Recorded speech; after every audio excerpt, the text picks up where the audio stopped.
सोचिए, आज से पूरे 5000 साल पहले जब दुनिया के बाकी लोग गुफाओं में या कच्ची झोपड़ियों में रह रहे थे, उस समय तपते हुए रेगिस्तान के बीचों बीच एक ऐसी जादुई दुनिया बस रही थी जिसने इंसान की सोच को ही बदल दिया। बड़े बड़े महल, सोने चांदी से लदे खजाने और आसमान का सीना चीरते हुए पिरामिड। ये कहानी है प्राचीन मिस्र यानी एंशिएंट इजिप्ट की। एक ऐसी सभ्यता जहां के राजा इंसान नहीं बल्कि खुद को भगवान मानते थे। इतनी पावरफुल टेक्नोलॉजी और इतना सब कुछ होने के बावजूद ये सभ्यता रेत में दफन हो गई। ये दुनिया ऐसी थी जहां मौत अंत नहीं बल्कि शुरुआत थी। चारों तरफ सिर्फ रेत ही रेत होने के बावजूद इन लोगों के यहां बसने का राज था नील नदी, द रिवर नाइल। अगर नील नदी नहीं होती तो मिस्र का इतिहास कभी लिखा ही नहीं जाता। हर साल इस नदी में बाढ़ आती थी और अपने साथ लाती थी काली उपजाऊ मिट्टी। इसी मिट्टी में मिस्र के लोग इतना अनाज उगाते थे कि वो दुनिया के सबसे अमीर लोग बन गए। वो कहते थे, मिस्र नील नदी का तोहफा है। यहाँ के लोग सिर्फ किसान नहीं थे, वो गजब के इंजीनियर भी थे।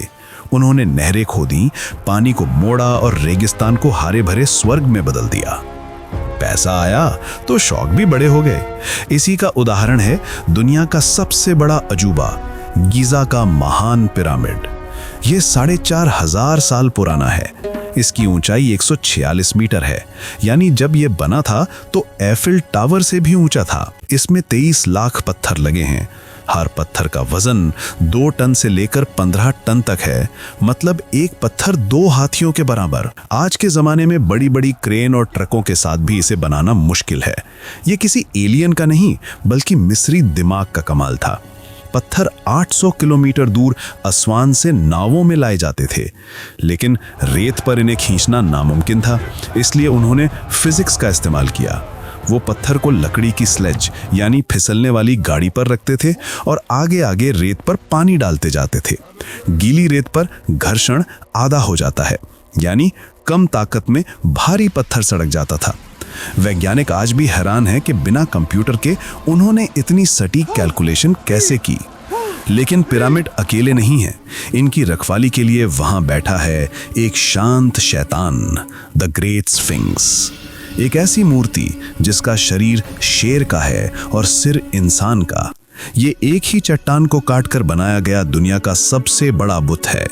इतिहासकार मानते हैं कि इसका चेहरा राजा खाफरे का है। इसकी नाक गायब होने को लेकर कई कहानियां हैं।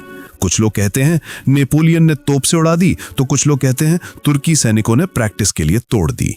सच जो भी हो, स्फिंक्स आज भी हजारों साल से एकटक पूरब की ओर देख रहा है, जैसे किसी का इंतजार कर रहा हो। इनकी रोजमर्रा की जिंदगी भी काफी दिलचस्प थी। मिस्र के लोग मेकअप के दीवाने थे। सिर्फ औरतें ही नहीं, मर्द भी आंखों में काला सुरमा लगाते थे।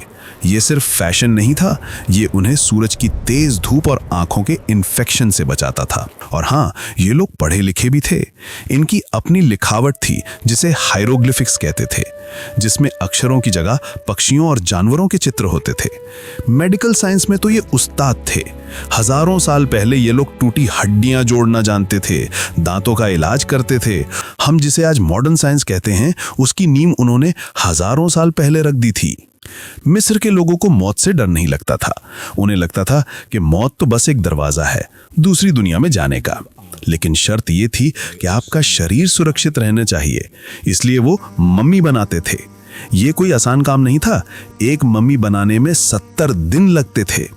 सबसे पहले एक हुक के जरिए नाक के रास्ते दिमाग बाहर निकाला जाता था। फिर दिल को छोड़कर बाकी सारे अंदरूनी अंग निकालकर अलग जार में लग दिए जाते थे। शरीर को नमक में सुखाया जाता, तेल लगाया जाता और फिर 1000 मीटर लंबी पट्टियों में लपेटा जाता था। राजा तूतन खामून की मम्मी आज भी 3300 साल बाद बिल्कुल सही सलामत है।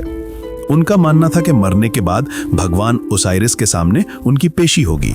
वहां तराजू पर उनके दिल को तोला जाएगा। अगर दिल सच्चाई के पंख से हल्का हुआ तो स्वर्ग मिलेगा, और अगर पाप से भारी हुआ तो एक मगरमच्छ जैसा राक्षस उसे खा जाएगा। सब कुछ सही चल रहा था। मिस्र सोने की चिड़िया था। राजा रामेसीस द ग्रेट ने मिस्र को बुलंदियों पर पहुंचाया। लेकिन कहते हैं ना, वक्त हमेशा एक जैसा नहीं रहता। अंदरूनी झगड़े शुरू हुए, पुजारी राजाओं से ज्यादा ताकतवर हो गए और जनता भूखे मरने लगी। फिर नजर पड़ी विदेशी लुटेरों की।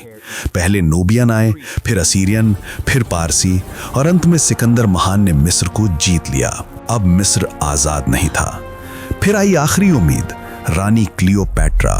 वो बेहद खूबसूरत और होशियार थी, 9 भाषाएं बोलती थी। उसने मिस्र को बचाने के लिए रोम के जूलियस सीजर और मार्क एंटनी से हाथ मिलाया, लेकिन रोम की विशाल सेना के आगे उसकी एक न चली। 31 ईसा पूर्व में जब सब कुछ खत्म हो गया तो कहते हैं कि उसने एक जहरीले सांप से खुद को डसवा लिया। क्लियोपैट्रा की आखिरी सांस के साथ ही 3000 साल पुरानी मिस्र सभ्यता का सूरज हमेशा के लिए डूब गया। आज हजारों साल बीत चुके हैं। वो महान राजा, वो रानियां, वो पुजारी सब रेत में मिल चुके हैं, लेकिन उनके बनाए पिरामिड आज भी सीना तान कर खड़े हैं। ये हमें याद दिलाते हैं कि इंसान अगर ठान ले तो वो समय को भी हरा सकता है।